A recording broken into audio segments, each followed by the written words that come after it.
Hello, everybody. Good morning. I hope you can hear me. I'm Julie Walsh, and I'm an independent curator from Chicago, and I will be moderating our panel today with my two distinguished guests. I'm very excited to be here, and thank you, Tezos, for helping us to, inviting us to be in this panel. Before I introduce my guests, I thought I would give everybody a little morning exercise because our topic is immersive experiences and experiential art. So first I have to show you that when you unroll a scroll, don't do it this way, you would do it this way, sideways. So what I'm going to ask everybody to do is close your eyes for a minute, take a little rest, and I'm going to put you back in time in history, in ancient China. And I'm going to, so if everybody will just close your eyes, take a little break, and what you can imagine is you are unrolling a scroll painting. And as you do this, you will see a place that makes you very happy, some place that gives you calm and peace, and is a very, very special, beautiful place to you. And then just keep it in your mind for a moment.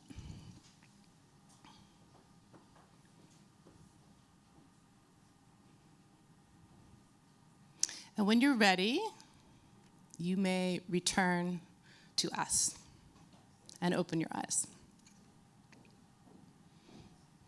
So, this was my little introduction to you about the power of immersive art. And this goes back way in ancient history. And in ancient China, the emperors believed that everybody in his court should have their own personal scroll painting. And if you were feeling stressed out, instead of watching Netflix, you would unroll your scroll painting and you would be immediately transported into the landscape, into this place of beauty, into a place that gave you peace and calm. And so the ancient Chinese people really believed in this power of art. And it goes back to cave paintings, also, of course, ancient cave paintings. We have contemporary references of the Dada movement and Fluxus, all talking about the power of experiential art. And I would just continue introducing myself, and then I will introduce our panelists, and then we'll get right into our questions today. So I have been in the art world for 40 years. I've worked as a gallery owner, a curator, and been an artist. I'm also an art advisor to a Paris-based company, Art Consortium, which helps cultural institutions, galleries, foundations, and festivals integrate Web3 technologies. I am joined by my wonderful guests, Carlotta Docau and Roy Ahmet. Carlotta is a director at Superblue with 10 years of experience in the contemporary art world. She has worked at Superblue as the company's first employee since its inception with Pace Gallery, building the project from an idea to a full-scale business with over 50 employees. I should also tell you, if you haven't been to Superblue, it's about 50,000 square feet.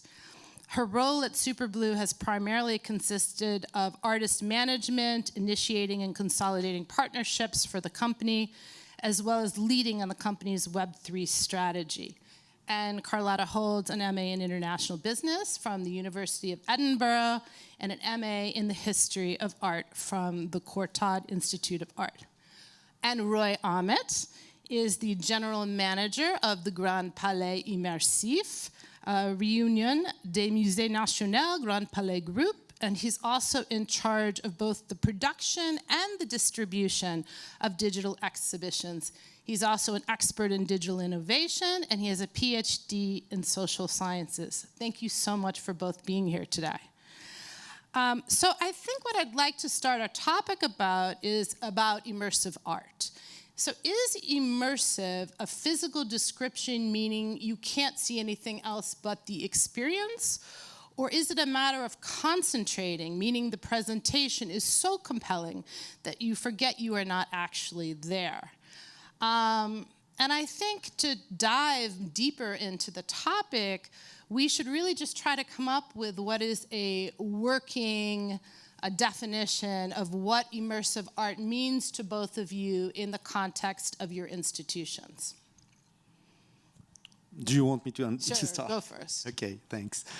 Good morning, everyone. Immersive and immersive art, of course, it's like a head definition for different types of practices and different type of experience. What I would like to retain from it is kind of a very general way of describing what we are doing, and we can say it's an all-surround sense experience. And as you said, Julie, this also all-surround sense experience go way back in history. You were speaking about prehistorical caves with ornaments, like Chauvet, which is a great example for this type of experience. Cathedrals, museums are also kind of an all-around surround sense experience. What perhaps make the difference or the new element is the media, and how media is integrated into space, and the relation between the media and the space in this very broad definition of all-surround sense experience. And even in this sense, we have quite an history of media in space, like the first movies or the first projection are kind of putting media in space and the audience in this space at the same time. And we have also this kind of history of this relation. What makes it newer, like the last years perhaps, that this media in space is not just frontal, as we used to, like movies, TVs, screens, and it's not just a frontal relation between us, public, and the media. The media are distributed in the space in an itself all surround setting, and perhaps this is like the new part of the immersive experience. Having said that, putting perhaps the visitor in the center, we can see that with technology, this experience is not just in physical space. The space itself can be an all-media one if we put a VR on our head. So why I'm saying all this is just to put our experience on kind of an historical chronology, to say that of course we are inventing and innovating all the time, but it's always already in history. And I think it's important because it gives us keys to understand perhaps and define better what we are doing today. So just to be more precise, if you had the chance to visit, for example, our newly opened exhibition in Paris at Place de la Bastille, we propose an experience, which is an all-surround experience of media in space. It's a specific one. There's a lot of other types of putting media in space. But this one that we've created is an example where visitors can explore space, content, creation, embedded in space with media inside. The topic is Venice Revealed, and perhaps we will speak about it later. Yeah, I actually encourage everybody to go see it. I found it very mesmerizing. But Roy, I'm wondering if you wanted to be a bit more specific about the types of digital technology that you are using actually in that in that exhibition, because I think that may be interesting to people. So, like, technology is what makes this experience new in the sense, because, yeah, as we said, like, painting and pigments existed already. Pixels also existed for a while. But what is new perhaps today and challenging is this kind of, I would say, maturity or robustness of some type of media elements that permit to have offers for large audience. And for example, in this type of exhibition, our point and our choice was to articulate different type of experience of media.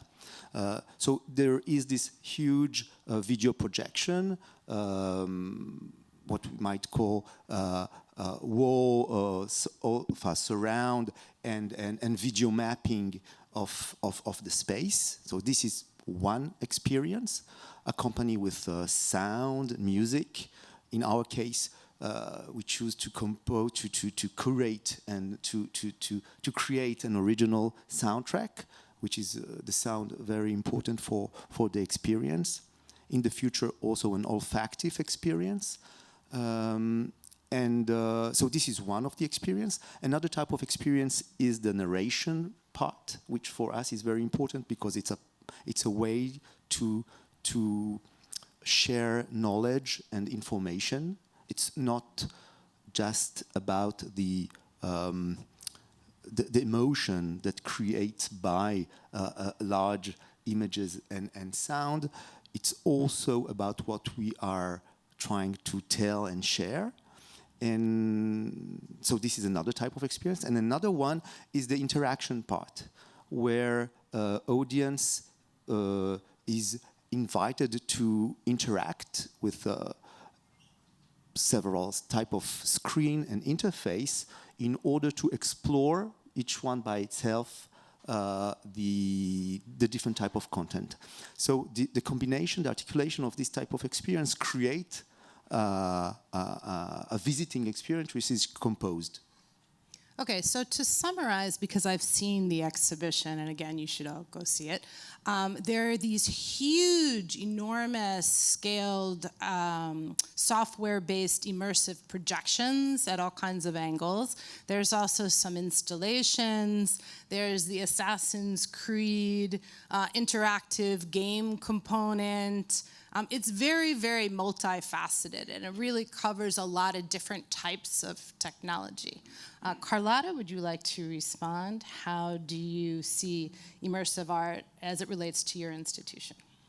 Yes, so at Superblue, we, let's say, represent a roster of artists that are innovating in the experiential art field. And actually, when we were building the company and we were trying to find a catch-all phrase to define all these different types of art, and it was very difficult, to be honest, because the word immersive is kind of overused in both the art world, but also in marketing and other industries. And so for us, really, it was about pushing boundaries and opening it up, opening the definition up to any type of artistic experience that not only, I guess what you were saying earlier about putting the visitor or the audience at the center of it.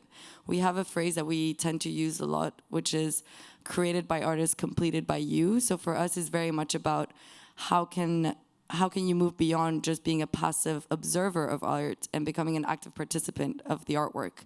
Of course, with new media, we've had a lot of innovation in this field, and it's opened up the possibilities for artists to really create things that we could have never even imagined a few years ago.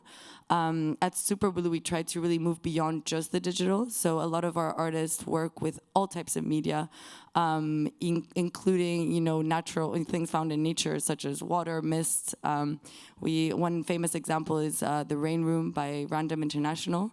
It's essentially a room that you walk in, and it's this heavy downpour, and you smell the air of as if you were in a rainforest almost. And as you're walking through this rainy room, you don't get wet because there are sensors and so you're essentially surrounded by rain without actually getting wet. And so that, for us, is an immersive experience that doesn't necessarily obviously uses technology, but not necessarily uses digital technology. But of course, we also do a lot of projection mapping, which really fully immerses you within a space. And I guess it really depends on the artist. Some artists try to use all the senses or try to incite all the senses. Some artists are more about the visual experience. But we're really at Superbooth trying to not only push the boundaries of what immersive art can be, but also of who can be an artist. So we work with all types of artists from different backgrounds, scientists, architects, engineers, stage designers. We really want to move away from this idea of the formal artist and really open up that definition. So it's really difficult to actually define what immersive art is, but I think saying that it does, maybe it's just saying that there is no definition is the best way forward. Yeah, well, I mean, I think the thing is that traditionally in the art world, it could mean, VR art, for example. It could mean software-based immersive projections. It could also be a presentation format where, it's web-based VR. Is also an immersive experience. So that's why I thought it was interesting for us to kind of be more specific about what it is we're talking about, because the word is so overused in the art world. And I think for both of you, you're doing very different things. So it's nice for people to hear about that. What makes your shows more immersive than what an audience could get from any other media that visitors could encounter elsewhere, specifically widescreen film or a VR and a stereo headset or interactive computer games? And I know that both of you are actually interested in integrating these technologies as well. Yeah, what media permits us to do today, and this is really because technology is getting better and easier to use, and sometimes also less expensive, if not say cheaper, but it permits to use the space, whether it's a physical space or a virtual space, in a way that attract the attention and create an experience which is not the one we are used to in day-to-day moments.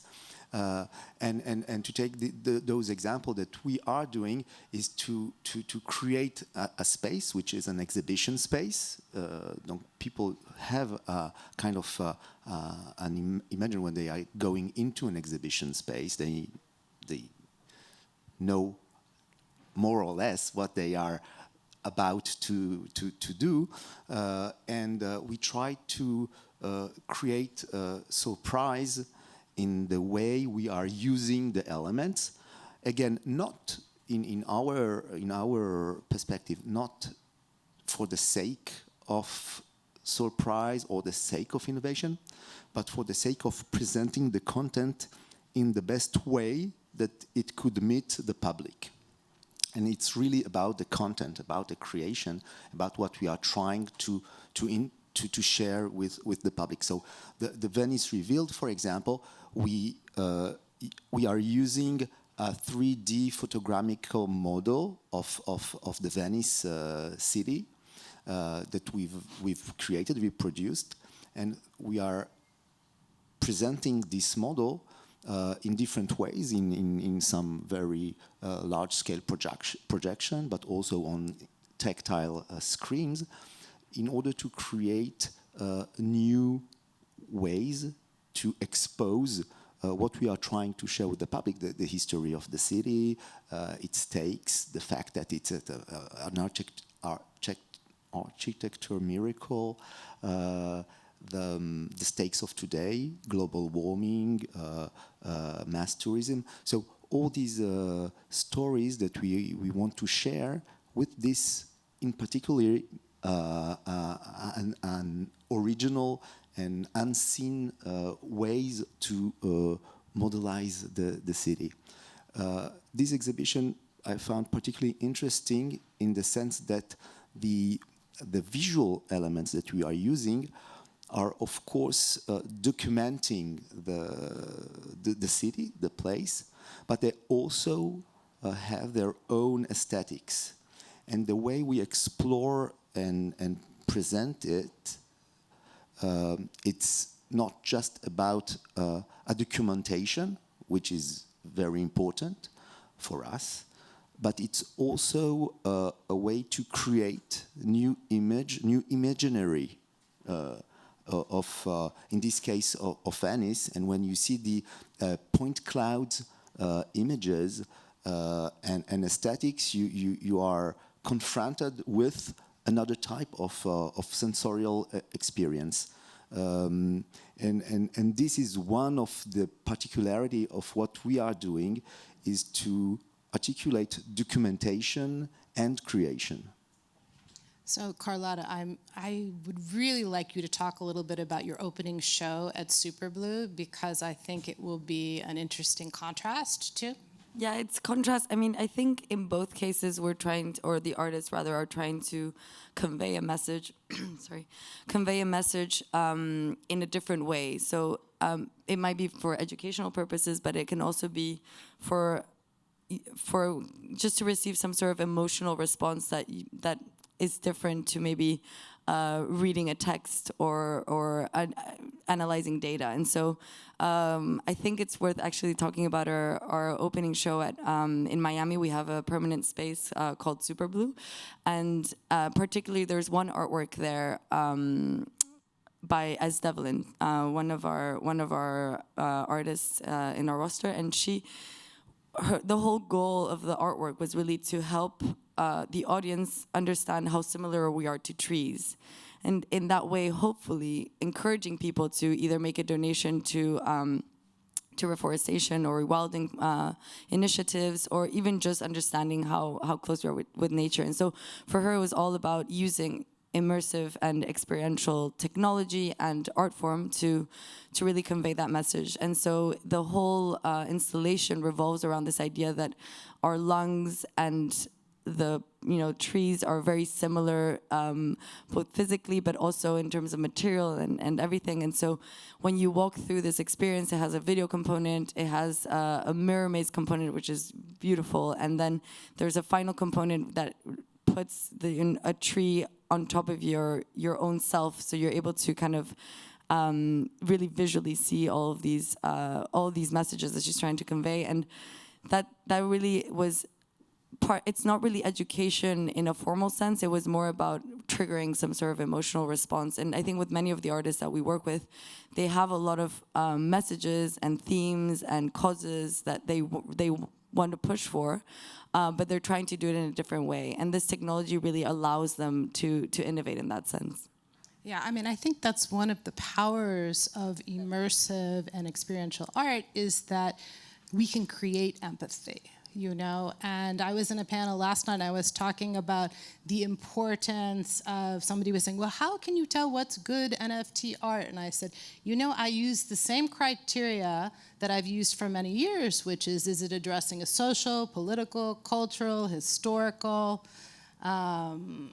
event, and formal concerns of color and things like that. And really in immersive technology, we have this incredible opportunity to get people to put themselves in history.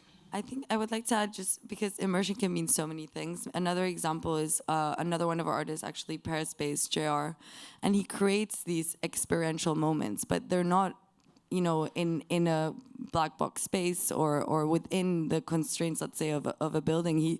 He has a project called the Inside Out Project, where anyone can participate by printing their portrait and pasting it in the walls of the cities. And he's done countless of activations. In fact, it's actually spreading beyond just what the studio is doing. And I see that as a form of experiential art, because everyone comes together. It's a community building process, and everyone comes together for a cause, and they all believe in this cause, and therefore they're putting their face just to demonstrate that they're there. And I think that's another form of immersion that goes well beyond, it's just paper and glue, really. He always talks about how, you don't really need necessarily digital technology to do it, but if you have a strong message and a strong cause, you can really create something with very little as well. Yeah, and I think that's an important thing to keep in mind also is the possibilities of creating community with these artistic experiences as well. Let's discuss a little bit about the role of interaction. What role do you think interaction has in immersive art, and do you think interaction is actually necessary to create an immersive experience? Yeah, you can do the same exercise about the concept of interaction as the concept of immersion, right? What is really interaction? What we are defining when we are speaking about interaction. Being in space, walking, is an interaction, right? So we are already engaged in interaction in the world, and when we are confronting an artwork in space, we are interacting. Of course, there are different degrees, and we can define it differently. What we are trying to do is to propose for different type of publics, different type of engagement, and the engagement can be very very simple. Just choosing what we want to see in a particular moment, or go beyond it, and actually deciding and trying to play with what we are proposing. And so this different type of interaction, which will be like very, very simple, for more complex one, create engagement, because our attention, the attention of the public, is differentiate when we are doing so. And it also speaks or appeal in a different way for different type of public. And I think for us, which are creating collective experience, but when you are opening your doors, you're waiting to several people at the same time. Most of them are a stranger one to another, and coming from everyone from his or her own background. We're trying to create experience which at the same time are uniform, because we are at the same time at the same place, having more or less the same experience, but at the same time also differentiate an individual, and the interaction help to do so. Carlotta? Yeah, I would go as far as saying it's at the core. I think interaction, participation is essential for this type of art to be successful. We definitely try to push for that, and actually kind of weaves nicely into this what we were talking about earlier about blockchain technologies and how they can form part of this type of art. I think because of participation interaction, by nature, it's ephemeral, right? And so you have to be in the moment, and your experience is going to be unique to you and how you react to the artwork and how you participate with it, and everybody else is going to have that unique experience. And so because of those the ephemeral nature of this type of experience, there are ways in which you can immortalize those moments, and that's where maybe blockchain technology can be embedded into this type of art form, because there's on one end you had to be there. There's that sense that you had to be there, but on another end you kind of want to keep a souvenir in the long term for that. So yeah, it's crucial, I think.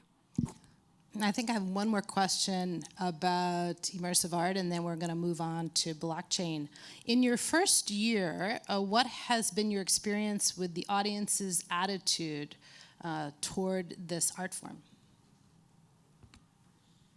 Well, I'll just reply quickly. I mean, we were created as a response to a desire from the audience to see more of this art form. So Superblue used to be part of Pace Gallery, and at its inception, it was a completely different idea. But in response to what our artists and our audiences were desiring, were wanting to see more of, we created, and it culminated in launching a semi-permanent space in Miami called Superblue, as I was saying. And of course, it's been a very successful first year, because there is a huge appetite, especially post-pandemic. People are coming out, and they want to see, feel, experience things differently. So it's been really exciting. Yeah, I was about to say that, because I really feel like during the pandemic years, it has really pushed audiences to want to be in person and to want to be mesmerized and awed by art again.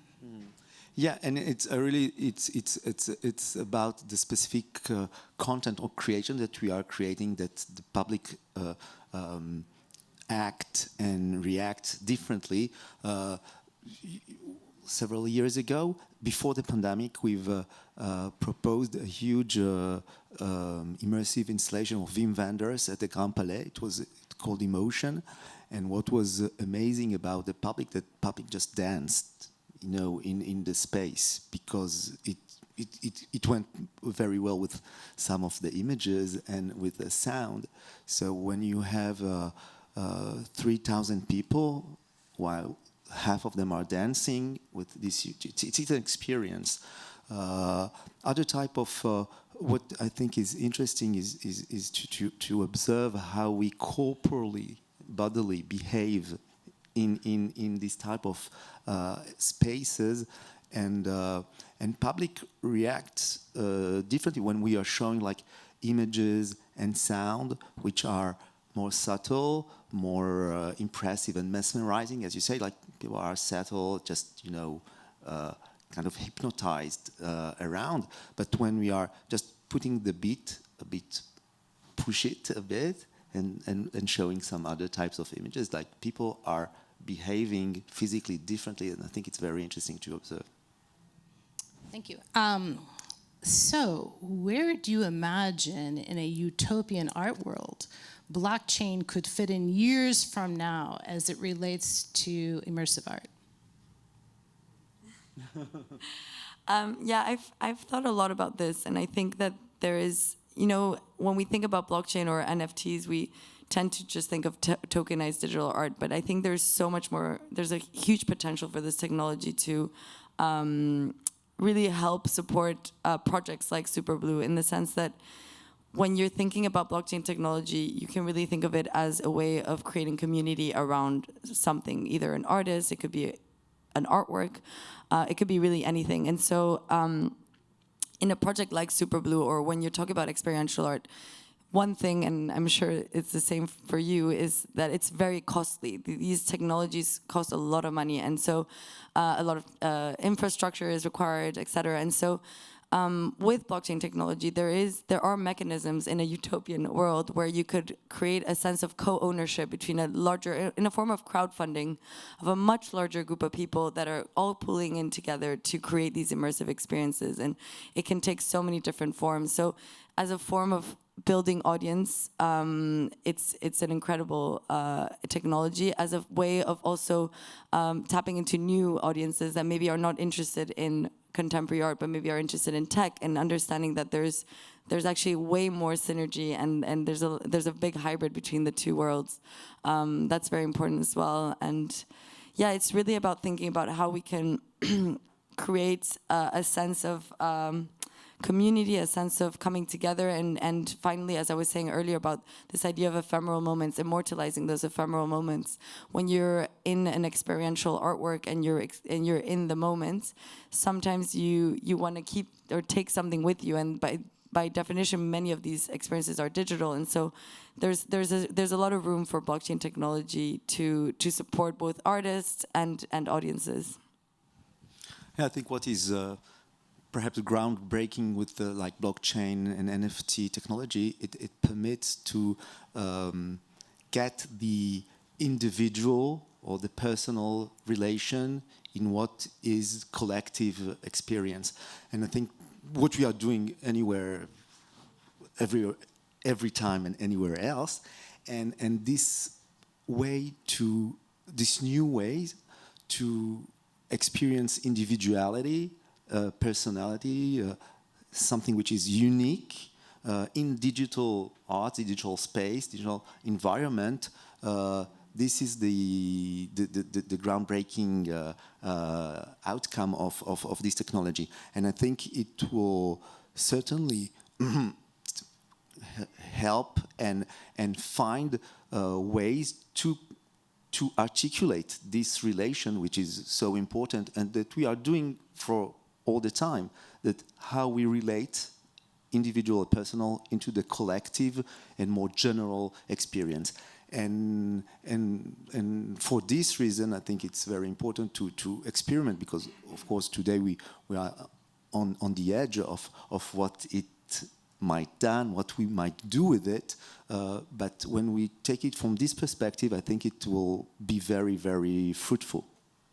Yeah, and I can definitely see going forward, like for emerging digital artists who are interested in immersive technologies, looking to places like Tezos, looking to places like TZ Connect for support to figure out how to do this with their great ideas.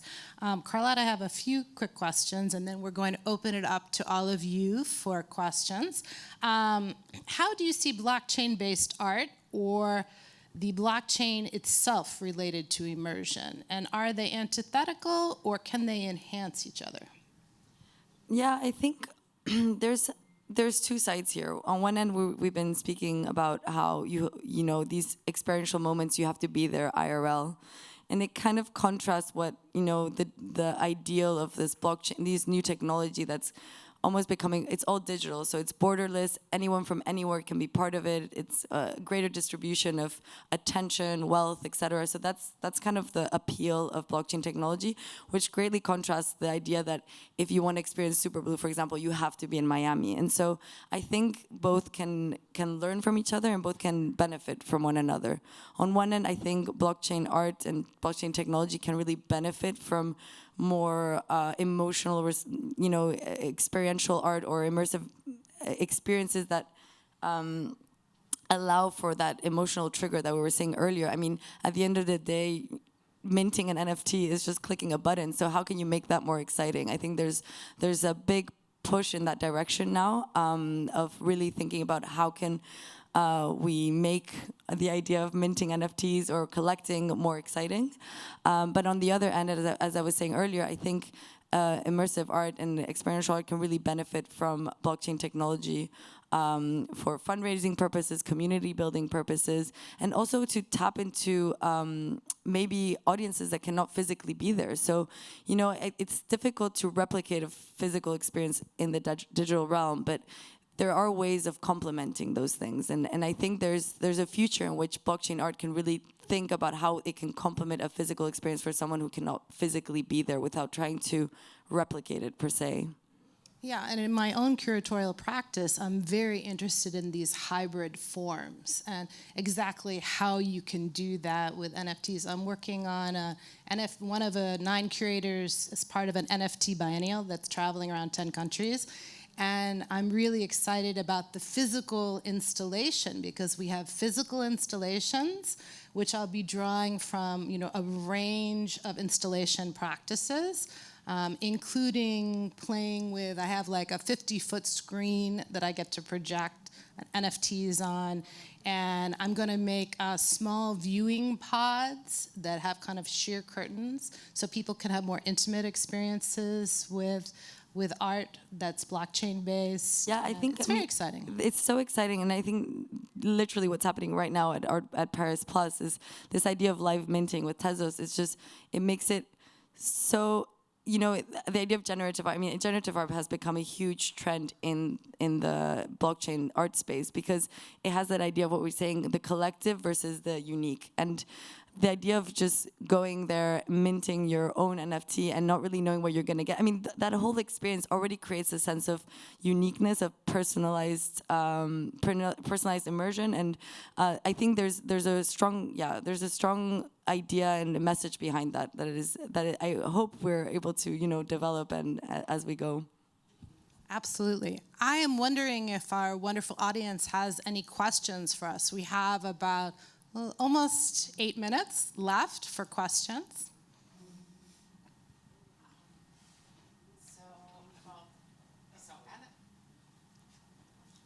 So my question is that what do you think about the scarcity or like the physical properties of NFTs in terms of immersion? Do you think it's something that can add to the experience of immersion, or feeling that something is more real in a way?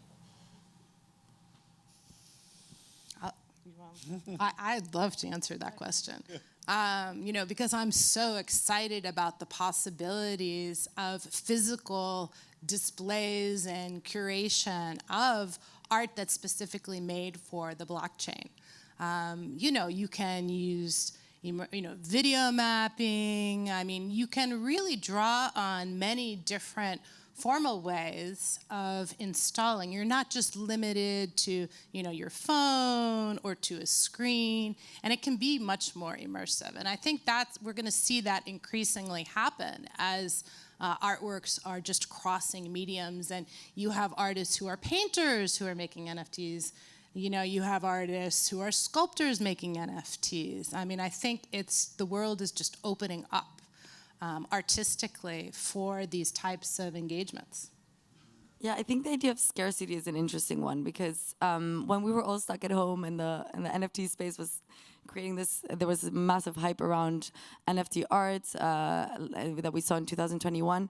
The idea of scarcity became crucial to understanding the value of something. And I think scarcity can take so many forms. And when it comes to experiential or immersive art, I think scarcity can come from time-based. So for example, if something is only available for a limited period of time, that already creates a sense of scarcity. It's not just about, let's say, the properties of an artwork that make it scarce or not. So I think the idea of scarcity is one that is also very compelling when it comes to experiential art and how you embed blockchain technology into it. But I think it will move beyond just the idea of the properties, as we call them in the NFT space. Yeah, and I think the NFT is another brick in what is no longer a dichotomy between real and unreal, between virtual and real world, because what called the phygital or the mixture becomes much more available, much more present, and I think it's not. We won't use the way we're using the concept of real in a while, due also for NFT and blockchain. Thanks. Any more questions?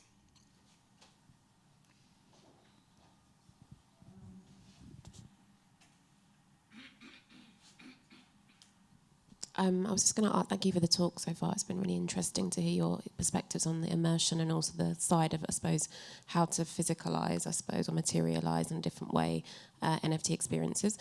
My question is the annoying one, which is where do you think the future of this is going in terms of how physical maybe can these things become? How physical can How they physical become? and how immersive, going back to the...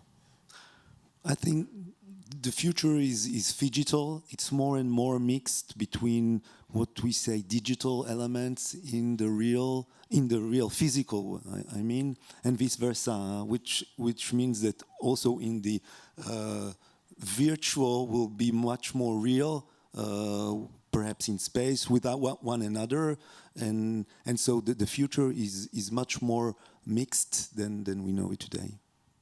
Also, I mean, I think if you just go back to virtual reality, for example, to me, what makes a virtual reality artwork very powerful is the installation that goes with it. And when people can onboard and they're in a physical space and then they put on the headset, but that the physical space is reflecting the artwork. I think that's critical.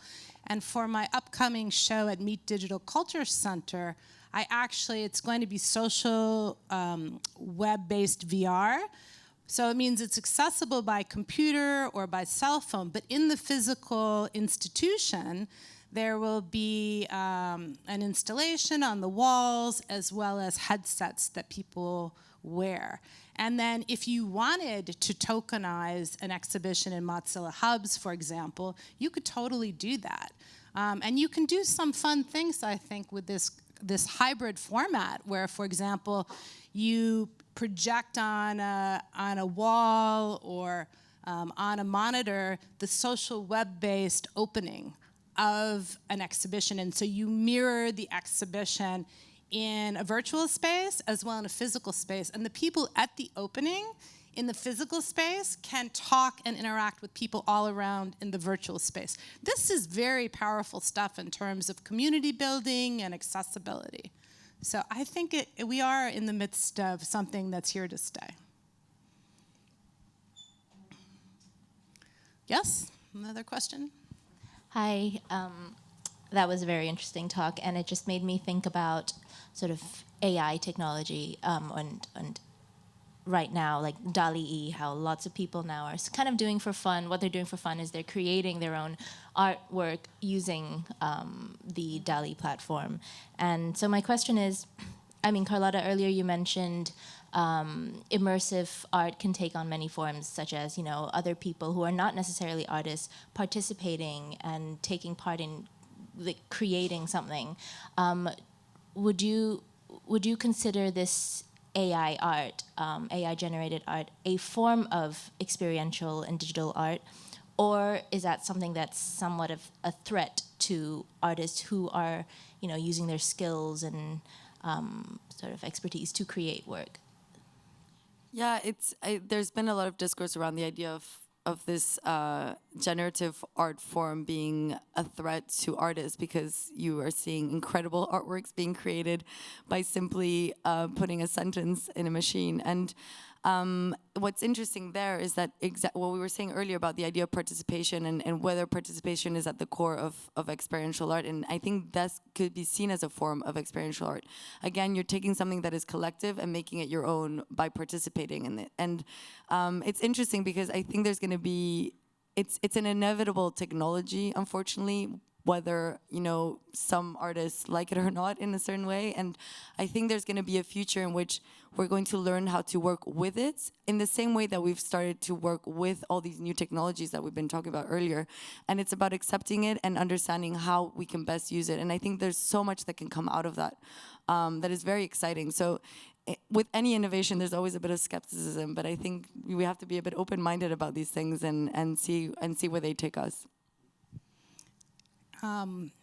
I just want to thank so much both of you for joining me today in the panel. I think it was very exciting, and I think people learned a lot. And thank you all for your kind listening. Thank you. Thank you.